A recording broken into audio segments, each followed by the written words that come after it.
শিল্পী গণশিল্পী ৰাজীৱ হদিয়াৰ মৃত্যু অসমীয়া জাতীয় জীৱনৰ বাবে বৃহৎ ক্ষতি হিচাপে আজীৱন পৰিগণিত হৈ ৰ'ব আৰু কাৰো ওচৰত আঁঠু নোলোৱাকৈ মেৰুদণ্ড পোন কৰি জীয়াই থকা ৰাজীৱ হদিয়া নতুন প্ৰজন্মৰ বাবে সদায় আদৰ্শস্বৰূপ হৈ পৰিব। আৰু আজি আমি এই পবিত্ৰ ক্ষণত আজি শিল্পী দিৱসত টাইপাৰ তৰফৰ পৰা কেন্দ্ৰীয় সমিতিৰ পৰা দুটামান ঘোষণা কৰিব বিচাৰিছোঁ। আৰু এই প্ৰথম ঘোষণাটোৱে হ'ল আমাৰ শদিয়া মহকুমাই অনুষ্ঠিত কৰি অহা কেন্দ্ৰীয় চাউলুং চুকাফাক ফুটবল টুৰ্ণামেণ্টৰ যি চূড়ান্ত খেল আয়োজন কৰিব অহা বৰ্ষত, আৰু সেই দিনটোতেই আমি গণশিল্পী ৰাজীৱ হদিয়াৰ নামত বিশেষ জাতি মাটিক ভালপোৱা সাংস্কৃতিক কৰ্মী তথা বিশেষ জাতি মাটিক ভালপোৱা এজন সামাজিক কৰ্মী প্ৰয়াত ৰাজীৱ হদিয়াৰ নামত আমি এটি বঁটা দিয়া হ'ব, বঁটা আমি ঘোষণা কৰিছোঁ। আৰু ইয়াৰ লগতেই ৰাজীৱ হদিয়াৰ লগত জড়িত বহুখিনি কথা, বিশেষকৈ সাংস্কৃতিক ক্ষেত্ৰখনতো টাইপাৰ তৰফৰ পৰা তেওঁৰ যি পৰিবাৰ, তেওঁৰ যি ল'ৰা, তেওঁৰ ক্ষেত্ৰতো আমি দায়িত্ব গ্ৰহণ কৰিছোঁ। আৰু চৰকাৰকো আমি দাবী জনাব বিচাৰিছোঁ যে গণশিল্পী ৰাজীৱ হদিয়াৰ নামত এটি সাংস্কৃতিক প্ৰকল্প, এটি প্ৰতিমূৰ্তি আৰু এখনি উদ্যান হিচাপে তেওঁ যাতে চৰকাৰে ভাবে। আৰু সকলোৰে দাবী আৰু টাইপাৰ কেন্দ্ৰীয় সমিতিৰ পৰাও দাবী যে প্ৰয়াত ৰাজীৱ হদিয়াৰ আজি আমি শিল্পী দিৱসৰ দিনা ৰাজীৱ হদিয়াৰ যি আমাৰ কাৰণে ত্যাগ স্বীকাৰ কৰি, অসমৰ ৰাইজৰ কাৰণে ত্যাগ স্বীকাৰ কৰি, নিজৰ ধান বিক্ৰী কৰি গান প্ৰস্তুত কৰি অসমৰ মানুহক জীয়াই থকা এটা আদৰ্শ দেখুৱাইছিলে, সেইজন শিল্পীক আমি দেখিছোঁ জুবিন গাৰ্গে এটা তুচ্ছ তাচ্ছল্য মন্তব্য কৰিছে। আমি পোনপ্ৰথমতে টাই আহোম যুৱ পৰিষদৰ তৰফৰ পৰা জুবিন গাৰ্গক ধিক্কাৰ আৰু গৰিহণা যোগাইছোঁ। এটা কথা স্পষ্ট, জুবিন গাৰ্গে মদৰ মতলীয়া হৈ কিছুমান কথা কয়। এই কথাবোৰে তেওঁ এটা কথা স্পষ্ট কৈছে, তেওঁ কিন্তু আজি শিল্পী হৈ পোৱা নাই, এজন গায়ক হৈ আছে।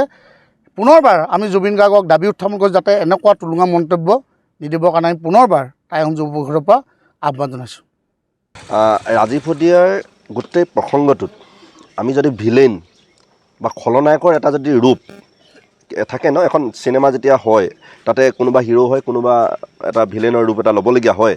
আৰু এই গোটেই ৰাজীৱ হদিয়াৰ যিটো বিষয় এতিয়া প্ৰসংগ এটা আমাৰ সামাজিক মাধ্যম চৰ্চাত আছে, জাতীয় এটা জোকাৰণি বুলি কৈছে আমাৰ কৃষক মুক্তিৰ সম্পাদক ডাঙৰীয়াই। এই গোটেই জোকাৰণিটোত খলনায়কৰ ভূমিকাটো আজিৰ তাৰিখত আমাৰ জুবিন গাৰ্গ ডাঙৰীয়াদেৱে স্পষ্টভাৱে লৈছে। এতিয়া আমি খলনায়কজনক এটা কথা স্পষ্ট কৰি দিছোঁ যে আপুনি এই ধৰণৰ কথা বতৰাবিলাক যে কৈ আছে, আপুনি জানে যে আপোনাক উজনি মানুহে কেনেকুৱা মৰম কৰে। আপোনাৰ কণ্ঠ ভাল হোৱাৰ কাৰণেই হওক, আপুনি অন্ততঃ যিটো প্ৰাপ্য, সেই প্ৰাপ্যটোৰ কাৰণেই হওক, আপোনাক ইমান ধুনীয়াকৈ মৰম চেনেহেৰে উপচাই দিয়াৰ পিছত আপুনি কৰি থকা এই ধৰণৰ উদ্ভণ্ডালিবিলাকে, এনেকুৱা ধৰণৰ বদমাচি কাৰবাৰবিলাকৰ কাৰণে আপুনি আপোনাৰ যিটো ফ্ৰেণ্ড ক্লাব বুলি গঢ় লৈ উঠিছে, আপোনাৰ বন্ধুত্ব বাঢ়ি গৈ আছে, আপোনাৰ অনুসৰণ কৰা মানুহৰ সংখ্যাবিলাক বাঢ়িছে। এতিয়া কিন্তু এই কথা বতৰাবিলাকে আপোনাৰ সেই সংখ্যাবিলাক কমাই আনিব, তাকৰ কৰি আহিছে। এতিয়া আপোনাৰ হৈ ওকালতি কৰিবৰ কাৰণে সামাজিক মাধ্যমত মানুহৰ সংখ্যাবিলাক কমিছে। এতিয়া আপুনি খুলিব নোৱাৰে সামাজিক মাধ্যমত, এতিয়া আপোনাক লৈ এটা বেলেগ ধৰণৰ এটা পৰিৱেশ এটা হৈ আছে। মোৰতো ভয় লাগিছে আকৌ সেই অলপতে যে শেহতীয়াকৈ এবাৰ যে বিতৰ্কত যেতিয়া জুবিন সোমাই পৰিছিলে, পত্নীয়ে যে লিখিবলগীয়া হৈছিলে হেং কৰি দিয়া মানুহজনক বুলি, এতিয়া আকৌ চাগে পত্নী উঠি আহিব লাগিব যে জুবিন গাৰ্গক বচাবৰ কাৰণে। এতিয়া আৰু আপোনাক উজনিত যি ধৰণৰ এটা পৰিৱেশ নিৰ্মাণ হৈছে, ভালেবিলাকে লিখিবলৈ আৰম্ভ কৰিছে যে উজনিৰ প্ৰগ্ৰেমবিলাকত জুবিনক বয়কট কৰিব লাগে। আমি এইবিলাক কথা বতৰা আমাৰ মুখেদি কোৱা কথা নহয়, এই কথা বতৰাবিলাক সামাজিক মাধ্যমত চৰ্চিত বিষয়। তো এই ধৰণৰ কথাকাণ্ডবিলাক হ'বলৈ গ'লে বিভিন্ন ঠাইত লিখা মেলা আৰম্ভ কৰিছে যে আপুনি যি ধৰণৰ এটা প্ৰটেষ্টৰ মুখামুখি হ'ব, যি ধৰণৰ এটা প্ৰতিবাদী কাৰবাৰৰ মুখামুখি হ'ব, আপুনি কিন্তু অতি শীঘ্ৰেই গোটেই এই আমাৰ ৰাজীৱ হদিয়াৰ যিটো প্ৰসংগ, এই প্ৰসংগটোত ক্ষমা খোজাটো জৰুৰী। আপুনি এজন মৃত মানুহৰ ক্ষেত্ৰত, এজন স্বৰ্গগামী হোৱা মানুহৰ ক্ষেত্ৰত এনেকৈ কথা বতৰাবিলাক নকয়তো। অন্ততঃ আপুনি সহানুভূতিৰে কথা বতৰাবিলাক ৰাখক। ঠিক আছে, আপুনি চিনি নাপায়, এতিয়াতো আপোনাৰ লগত গান কৰা, আপুনি নিজেই 14 চনত প'ষ্ট কৰিছে, এইবিলাক কিয় এতিয়া ভাইৰেল হ'বলগীয়া হৈছে? আপোনাৰ লগত 12 চনত আপুনি ৰাজীৱ হদিয়াই গোটেই কথা সুৰ কৰিছে আৰু আপুনি গাইছে, সেই ধৰণৰ কথা বতৰাবিলাক আজি তাৰিখত আহি আছে।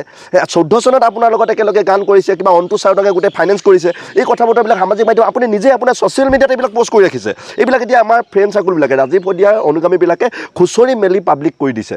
এতিয়া আপুনি চাওক আপুনি কিমান মিছলীয়া।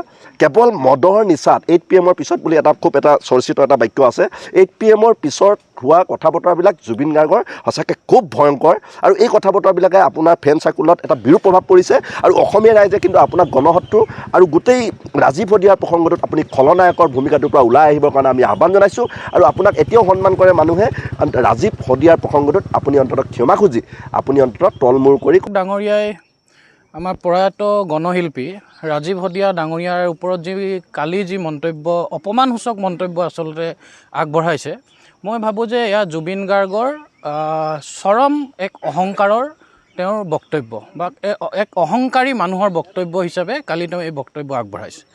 আপোনালোকে আমি সকলোৱে দেখি আছোঁ যে ৰাজীৱ শদিয়া কোন আছিল। আজি ৰাজীৱ শদিয়া ডাঙৰীয়াৰ এই দুখ লগা খবৰটো অহাৰ পিছত অসমত আপোনালোকে দেখিছে যে কেনেকৈ অসমৰ গাঁৱে ভূঞে উজনি অসমৰ বিভিন্ন গাঁৱে ভূঞে এক ব্যাপক ৰূপক এক জাতীয় জাগৰণ বা এক জাতীয় জোকাৰণিৰ সৃষ্টি হৈছে। কিন্তু এনে এক অৱস্থাত আজি জুবিন গাৰ্গ ডাঙৰীয়াই তেওঁ বহুত গান গাব পাৰে অসমৰ কাৰণে, তেওঁৰ মাতটো ভাল হ'ব পাৰে, কিন্তু তেওঁ এনেকৈ ৰাজীৱ শদিয়াক অপমান কৰাৰ ক'ত সাহস পালে? গতিকে তেওঁ যি অপমান কৰিছে যে তেওঁ নিজে ক'বলগীয়া হৈছে যে জাতিৰ কাৰণে বা দেশৰ কাৰণে ময়ো গান গাইছোঁ। ৰাজীৱ শদিয়া ডাঙৰীয়াই কোনোদিন ক'বলগীয়া হোৱা নাই যে তেওঁ জাতিৰ কাৰণে গান গাইছে। তেওঁ জাতিৰ কাৰণে গান গাইছে, জাতিৰ কাৰণে মাত মাতিছে আৰু অসমীয়াৰ হৈ কোনোদিন আপোচ কৰা নাই কাৰণে আজি তেওঁ ৰাজীৱ শদিয়া হৈছে। আজি জুবিন গাৰ্গে দাবী কৰি ক'বলগীয়া হৈছে যে জাতিৰ কাৰণে ময়ো গান গাইছোঁ। সেইখিনিয়ে মই ভাবোঁ যে ৰাজীৱ শদিয়া আৰু জুবিন গাৰ্গৰ মাজত পাৰ্থক্য।